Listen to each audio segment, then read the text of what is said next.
The Heathkit IM-5284 installed on the shelf.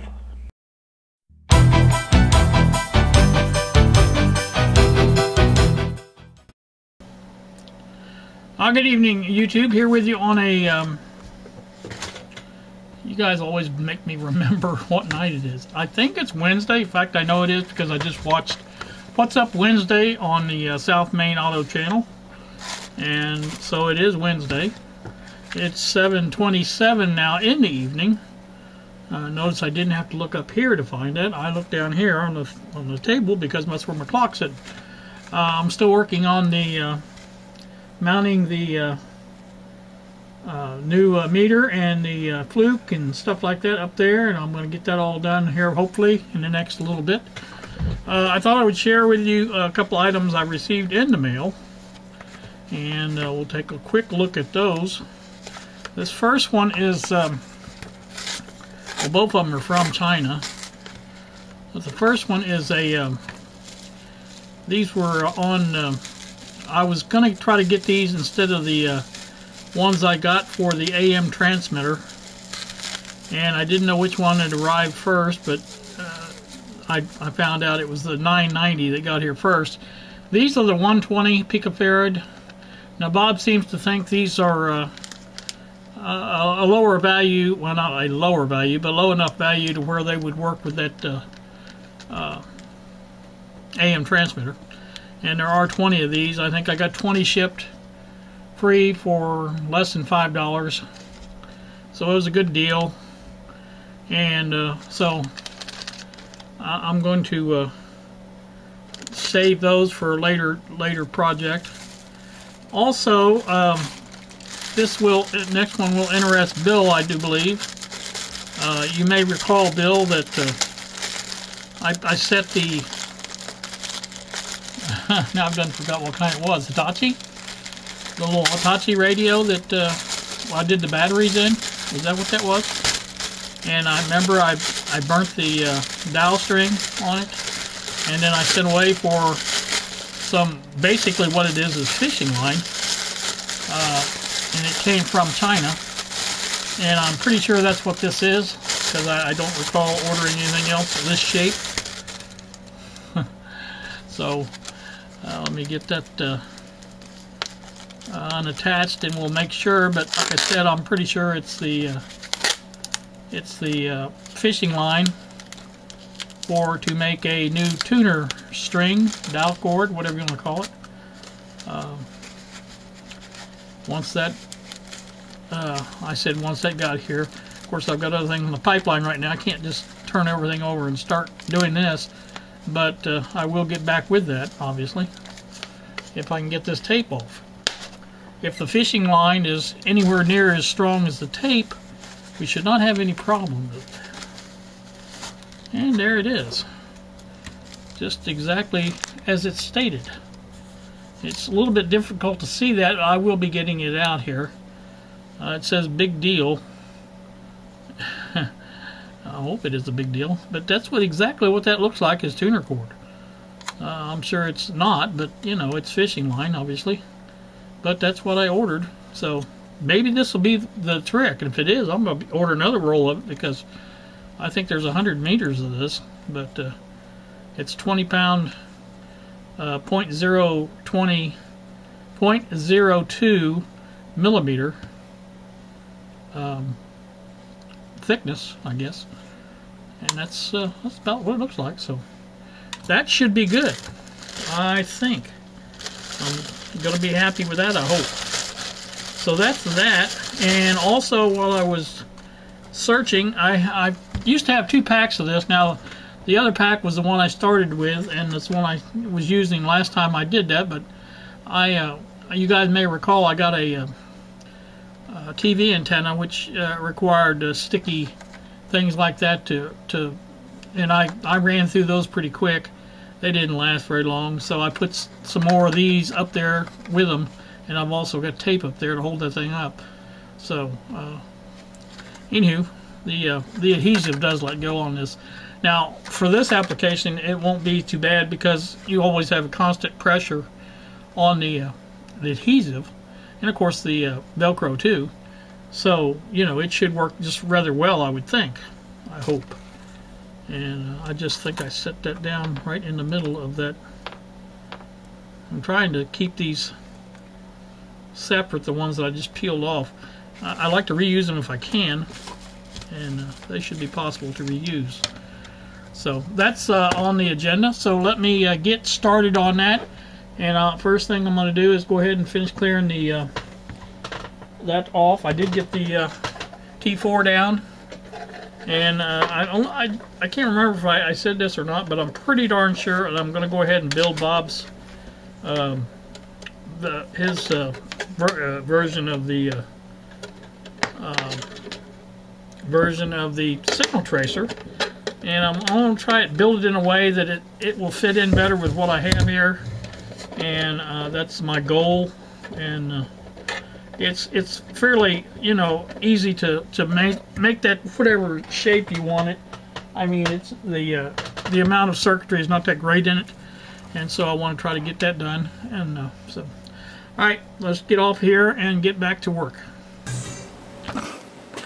All right, what you see there is pretty much the finished product. It's what it's going to look like, at least. It's pretty secure. You know, it's moving the shelf up and down, so I think that's a good indication of how well it's stuck there. And it took me a little bit of doing to get that stuck there, though, like that. It's not perfect, but it's not bad. It's still out of the way of everything, and I like it pretty well. Now I'm going to plug in the leads for the which are here. Now you can see it does lift up a little bit, but you don't really unplug those very often. I'm going to try to put a hook over here, keep it up out of the way, and I think that's what I'll do. And for right now they can hang down. But these other ones, like I said, I haven't decided exactly what I'm doing with these yet, but they're pretty. Now you can see what happened when I plugged in something to it. I guess it caused an AC rush. Probably on a low setting. Yeah, I'm on 1 volt. Turn that up, it won't probably be so bad. Yep. And here's the other one. So it is usable right now, just as it is. I like that part of it. One of the things I want to reuse on these, if I don't use the leads as they are, is the plugs, because you can see they have the holes for additional plugs to go in there, and these things are really nice because you can piggyback them, you know. In other words, if I wanted to take these out of here and put them down here, I could do that very easily. It's like that. So, you know, that's a handy thing to have for any what do you call it? So that's that. And as long as I keep my finger on top of that and push those in, those are fine. Like I said, that's what it's going to look like, and I think I'm going to be pleased with that. Very pleased. Like I said, it's absolutely not perfect. Nothing's perfect in this world, anyway. So I think that's going to wrap that part of it up. I don't really think I've got anything else to do. Now, I did mention, I think, about the T4. I think I'm going to build Bob's signal tracer. I really like the way it performed, pulling in basically a station on just a plain AM antenna. That's pretty good signal tracing. I realize there's a lot more to it than that, but still, I like the way it was designed and everything, and I like the way it's laid out. I think I'm going to try to, you know, something in this nature, maybe. You know, I could put something that size up there pretty easy.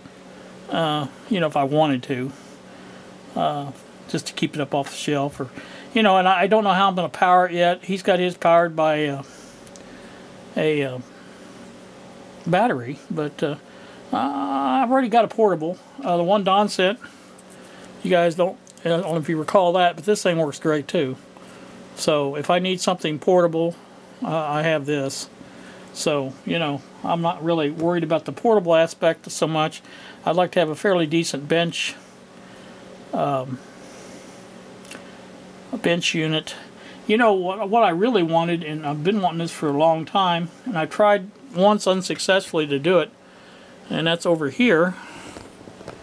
Rig this up with my bench amplifier to where I could use it as a signal tracer. And I'm still thinking about that a little bit. But I want to go ahead and build the one Bob built, because I thought that was a pretty decent looking little design. And I'm going to go for there. So that's the plan anyway. And but for right now, like I said, I have my meters moved like I want them. They're easy enough to see. I think they'll be easy enough for one camera to see both. If I need to get as close, see, now that gets both the meter movement and the digital at the same time with one camera, and I like that part of it too. And if I really wanted to back it out a little bit, I could probably get the scope in there a little bit. I don't know if I can get all of it, at least 1 meter with it. So, you know, it's not a big deal, obviously. Not a deal breaker, as they say. So, like I said, anyway, it will work pretty good, I think. And I'm very happy with that. Very happy indeed. So, I may bring you back for one more update. I don't know yet. We'll see. But this may do it. I don't know. This may be it. I'm happy. Like I said, the power went into the socket basically where the T4, the little wall wart went into the socket where the T4 was plugged in on the over by the variac over on the other side there, and so it powers up. And I'll show you here when we turn the light off. You see that it goes off. Now that's my mood lighting shining up above there. Mood. But and then as soon as you flip the power on, it comes right back on. So there you go. You have it. That's pretty much like I said. And you can turn the meter off independently if you want to. It's not a big deal. I like it. I like it a lot. I'll probably leave it on because I like it warmed up. And you know, it's got to be zeroed and things like that because it's got leads in it and it's on AC. I think if it's on DC, probably wouldn't read that. Yeah, see, it goes down to DC's pretty stable, plus and minus, so I like that. So that's good. I like that. So that is good. I'm happy with that, and I can't get much happier than I am. I'm hoping these will take hold and sink in a little bit more better than they are. Like I said, I had to reposition a couple of them because when I went to set it down, I touched the bottom before I was ready to, and it just took it off the bottom of the meter, and it was left steady on the shelf, and I had to lift it back up, and then it was a little difficult to do after I'd set it down. But it is repositioned. I think it'll wear in that way. I hope. I've got more of those too if they're not good. I mean, if they're not good enough to hold it, but I think it'll hold fine. You know, the other one was there for a long time, and it was stuck really good because, you know, nobody ever messes with it. I mean, the leads, very seldom I unplug them or anything like that. So, you know, decent. I like it. But yeah, I leave the fluke on all the time, and then wherever I turn the bench off, it just goes off with the bench. That's just the way that works. Now, Bob did send me another little diagram for to replace the 1.5-volt battery in there. Now, I don't know that I'm going to do that because, number one, I probably will never ever use this for ohms or anything else. It's just going to be strictly voltage up and down movement for signal strength and things like that on the alignments and things like that. So, alright, I forgot where I left off, but anyway, I got a phone call from my sister about Mom, so I had to take it. Like I said, you guys have a pleasant day, evening, whatever this is. It's 8:24 now in the evening. And thanks so much for watching. And like I said, if I have any more updates on this one, I'll bring you back in between like I always do. But if not, you guys have a good one. Thanks for watching, and we'll see you.